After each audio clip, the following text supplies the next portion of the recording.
আল্লাহ তাআলা তো আমাকে শিখিয়ে দিয়েছে আমার মায়ের সাথে আমি কেমনে ব্যবহার করব। যেই মা তোমাকে হাজার হাজার কষ্ট স্বীকার করে দুনিয়ার জমিনে এনেছে, বিজ্ঞানের ভাষায় দেখা যায় সাধারণত একজন মানুষ 20 থেকে 25% পর্যন্ত কষ্ট সহ্য করতে পারে। আরেকটা মা যখন তার প্রসব বেদনা শুরু হয় 20 নয় 25 নয় 50 থেকে 55% পর্যন্ত কষ্ট উঠে যায়। যেই কষ্ট সর্বোচ্চ মানুষ 20 থেকে 25 হলে মারা যায়, আর যখন মা সন্তান প্রসব করার সময় চলে আসে, একটা মা 50 থেকে 55% পর্যন্ত কষ্ট সহ্য করে। এত কষ্ট করে তার রক্ত ছাড়া ধন তুমি দুনিয়ার মধ্যে এসেছো, তুমি দুনিয়ার মধ্যে চলাফেরা করতে পারতো না, দুনিয়ার মধ্যে খাবার খাইতে পারো না।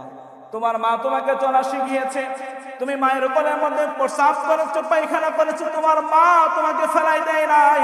আর যখন কোনো বাবা মা বিরুদ্ধ হয়ে যায়, চলতে পারে না, খাইতে পারে না, বিছানা থেকে উঠতে পারে না, তখন আমার আপনার মতো এমন অনেক সন্তান আছে যারা মাকে বলে, বুড়ির ঘরে বুড়ি, তোর জন্য আমার ঘর নষ্ট হয়ে গেল।